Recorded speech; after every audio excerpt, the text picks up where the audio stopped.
Alright, so today we're going to be looking at editing multiple tracks in Adobe Premiere. And the great thing that this will work for with us is music videos, because music videos are essentially recording the same song over and over and over again with different video clips. So it's much like filming a wedding with multiple cameras or graduation with multiple cameras. And so what we want to do is just basically sync up all our cameras to the music, the original music. So in Adobe Premiere, I've got a student help me out. I've got three different scenes in a hallway, second hallway, third hallway, and then we've got the song right here. So what I can do is go ahead and move the song over, and I'm just going to shrink it down a bit because I know I don't need all of that. And what I'm going to do is essentially start the way that we would normally start any kind of video editing. I'll find my starting point, and I'll click an in point, and then an arbitrary point. I'll pick an out point, and I'll move it down here for right now. So what we usually want to do is go into the next clip, and I'll pick an in point, and it's already kind of there, an out point, and I'll drag this just, somewhere down here where it's going to be. And then this one, same thing, get to a certain point, and in point, out point, and drag it down. Now the thing is, eventually, in a music video, we're going to want to get back to this first scene when he's in the hallway here. So we'd move along here, click an in point, click an out point, and drag it down here. The problem we're going to run into is that we don't want to keep syncing things up. So we'll sync this one up, right, this first video clip, and then we'll do the other ones. But once we get back to this one again, we don't want to sync it up again. So this is essentially going to be the workaround for that. Now I'll put my marker over here, and we're going to look at syncing up this little video clip. So these little letters over here are M and S, and so I can solo or mute a track. So for right now, because I know the way the song works and listen to it some, I can solo this audio that I pulled from YouTube and just MP3 converter of the original artist performing the song. And then I'm going to play it, and I'm going to figure out where his lips are going to sync up with the song. And I don't really need to hear his audio because I kind of know where it's going to work. And so what we've already run into is that this is a little too loud pulling from the internet. So I'm just going to turn this down. If you don't see this clip here, it may just be green. Just pull this down right here, and there'll be a marker in the middle. You can just drag that down. So I'll start up at the beginning again. Okay, so I think this is going to be a little bit early, so move it back some. So it looks pretty good. I think we got it synced up here. So I got a little bit lucky. We can kind of extend this out and make sure. Yeah. So this video clip looks like it's pretty much synced up with the original song pretty well. So I think that worked well. Now again, instead of going here, and trying to redo this one and figure out where it needs to go, this track is already set up. So for right now, I'm just going to erase these, right? We don't really need them right now. And I'm going to take this and I'm going to extend it out. I'm not moving the video clip forward or backward. I'm just going to take like the whole video clip that he made. And I'm going to unlink and delete it. I just right-clicked, unlink it. You don't really have to do this, but you do want to get rid of that original audio because you don't want that popping up later on. So now if I click anywhere on this track, see his lips are synced up even later on the video track.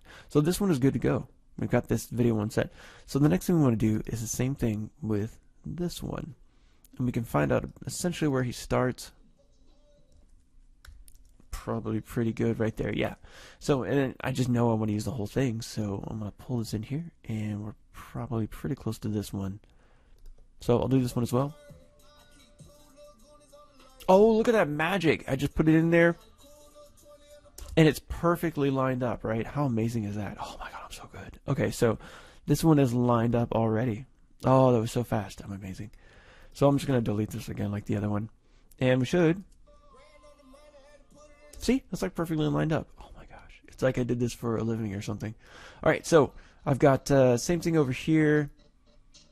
Got started a little bit later on this one, so I'll pick my in point, and then I'll just make the out point like near the end and drag the whole thing in here. And we'll see about where this comes in. Oh my gosh, again, once again, I have masterfully, in 2 little clicks, have completely synced this up. Let's check later on just in case. Oh, it's totally perfect. Alright, that's awesome.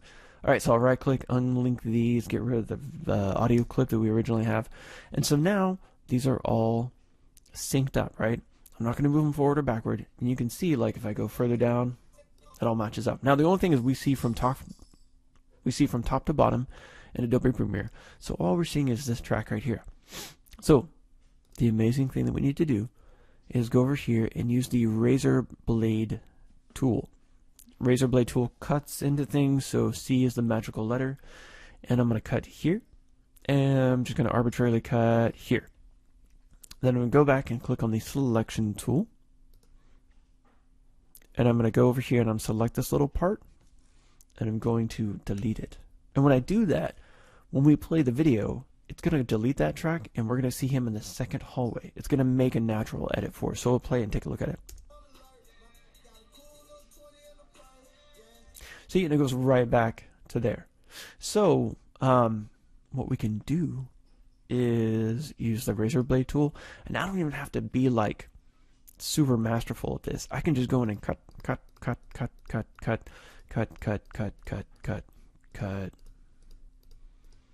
and I can just chop up my video wherever I want to. Now I don't want to do this bottom one because if I cut away something from there, I'm just going to have a blank screen, so I don't want that. So I'll go back to the selection tool, and I'll just go through and I'll just pick out, like, maybe delete this one and delete that one, delete this one and that one, and maybe, let's see, this one doesn't really matter.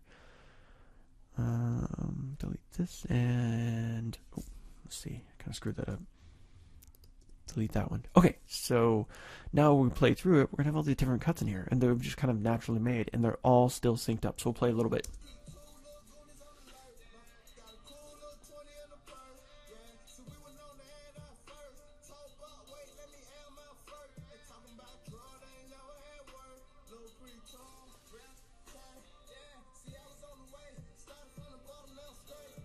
Okay, so you can see how this is going to work, right? I just cut through and stuff like that. Now, if I wanted to, let's see, where's a good spot?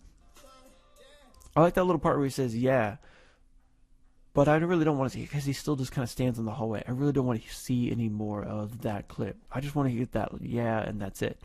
So on this clip, I could shrink this down to pretty close to about here. And all I'm going to do is get that little bit of clip. Now, I shrunk this down, but it's still in sync. I haven't actually moved the clip anywhere. So I hit Command C and get that right back. I haven't moved anything, because if I did, lips won't match up. So I hit Command Z again, and it'll go right back there. But I shrunk this down, so I think it's going to look a little bit better. Okay, almost there. So let's get, like, right when he says, right after he says, yeah.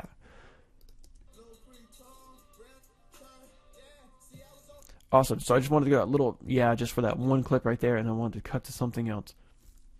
And it worked perfectly. Now, another thing we can kind of do is when we go back into it and look artistically at what we're doing, sometimes we can look in the waveform down here, the audio waveform, and we can find where there's going to be like a snare beat.